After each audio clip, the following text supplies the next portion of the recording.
Pepper you. Go ahead, fire away. I'll let you guys get going. There you go. In today's world, is there a position on defense that's more important than any other? You know, it used to be back in the day, we talked about middle linebacker, then it became safety. And is there one that's really, are they all equivalent in your mind? I mean, I get where you're coming from with the question because, you know, middle linebacker, it's pro style. Yeah. That guy that used to line up in the backfield called a fullback, you never see him anymore. So, like, the game's spread out.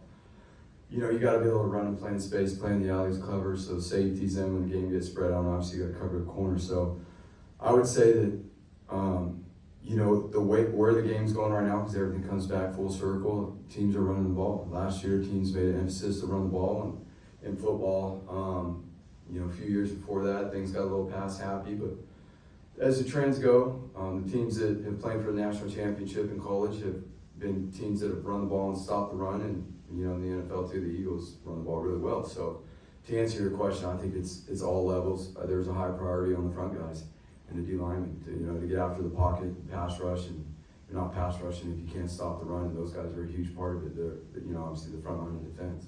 Right now, you guys look like you guys are a lot deeper at corner and defensive end, having more bodies, more depth. What more does that allow you to just command as a quarterback?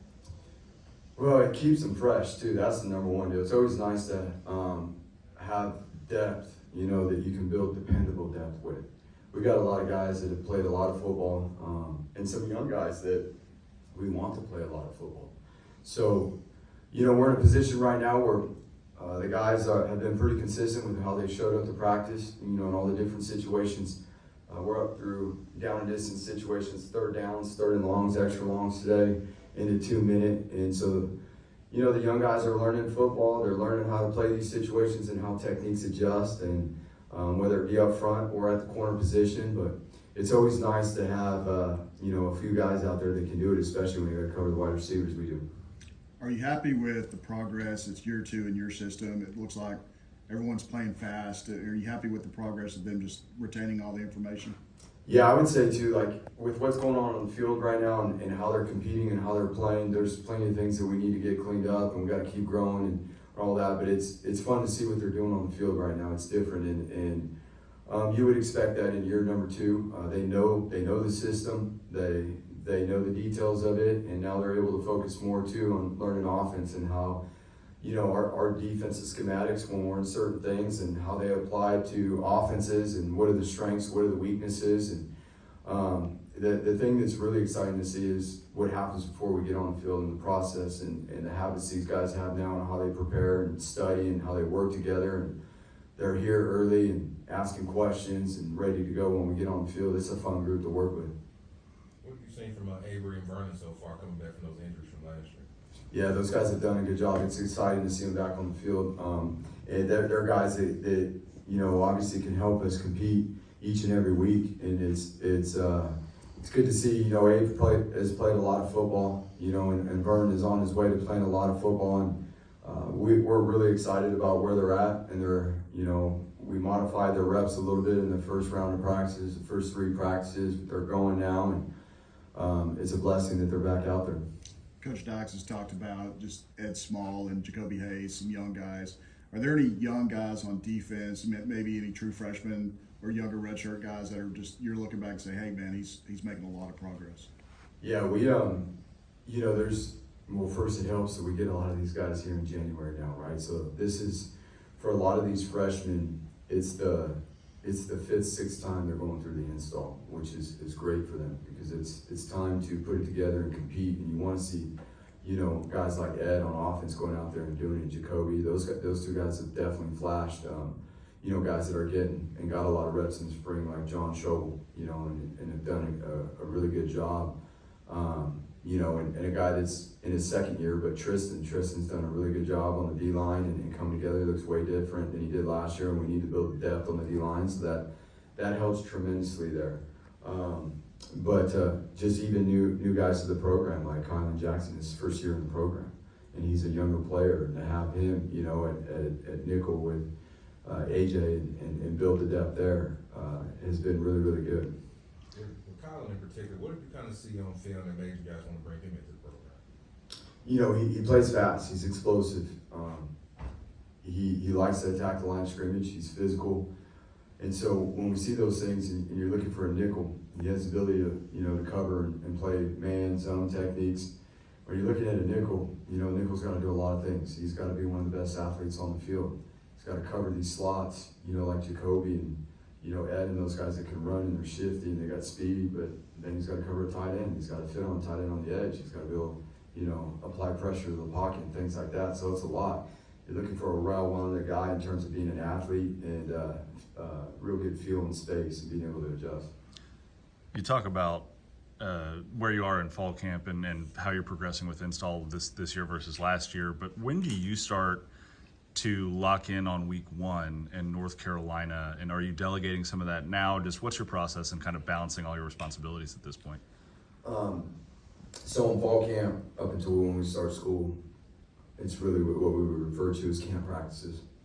We're working on the foundation of our program, of the mentality, the consistency, the habits that we're going to need when we go into the season. And we're not only preparing what we're going to do on defense, but we're studying what we're going to face. And so both sides of the ball right now get to use each other to build these skills and habits and work the DNAs of our schemes and the fundamentals that we need to master so that then we can move into focusing on an opponent. And not everybody, but most people, that typically happens when school starts. You get about 2.5 weeks. We're actually a little bit shorter this year because of the Monday night game. We started 2 days later and start school the same day, so we lost a couple practices in camp. But when we get started there in that first week of school, we'll have a good 2 weeks for opponent prep for the first game.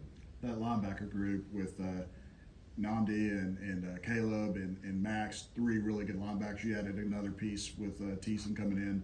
How pleased are you with the way they're playing, and just talk about that linebacker group in general, what you expect of them? Yeah, the linebacker group, love them. I mean, those guys, as a former linebacker, it's fun to watch them play. You want 3-phase linebackers. You want guys, obviously, you got to be able to read and react to the run game, the pass game, play in space, see your keys, have great feel and anticipation, and get to your spots, and get there with the mentality. But they're really good blitzers too. So talk about that 3-phase linebacker. I think those guys, that's what we recruit. That's what we're working to develop, and it's fun to watch those guys play. But there's a whole other leadership role that goes along with that too, in terms of their communication and helping run the defense, with the safeties. And it's just, again, in year number 2, it's fun to have guys. It's like having more coaches now, right? Last year, we're still working out some of the kinks in the scheme at this point as we go into fall camp. And now we got guys that are helping coach the younger guys, and that's fun when you see that. You want it to be player led. You want your older players leading your younger players, and it's fun when you see that happen. Guys improved across the board statistically last year in your first season. I guess, what are your expectations? What's a successful year 2 look like for you? Well, you know what? For us to be our best each and every single week, like that is the number 1 deal. That's why we're building this process so hard right now in fall camp. When there ain't nobody to beat. We're not on TV right now. We're practicing every single day, and it's how are we going to show up? What kind of urgency are we going to have in the morning? Did we take care of business before we went to bed at night? Like, we build these skills and habits right now when nobody's looking, when we do it, behind the scenes, when it's time to do it. All the stats, all the goals you have, they'll come to life if you commit to doing the things right now. And to me, that's in my heart. I believe, I know we have players, we have great young men in this room to get it done and to be a successful defense. And so it's about building the skills and habits right now. How tight we are, not only on the field, but off the field, how we work together. And we've seen our guys do that in the first 5 practices. And that's what I'm saying, it's fun. We just, we got to be consistent. We got to keep our foot on the gas pedal. Are you happy with the room of your staff? I mean, that staff room, does it feel even more like your room now? And I think that's where the players, you can see it in the players too, like the vibe the players have and stuff right now. They work hard, but they have a good time. They're out there smiling, they're out there, enjoying playing together. And that, I absolutely know that has to do with the guys that are in that staff room.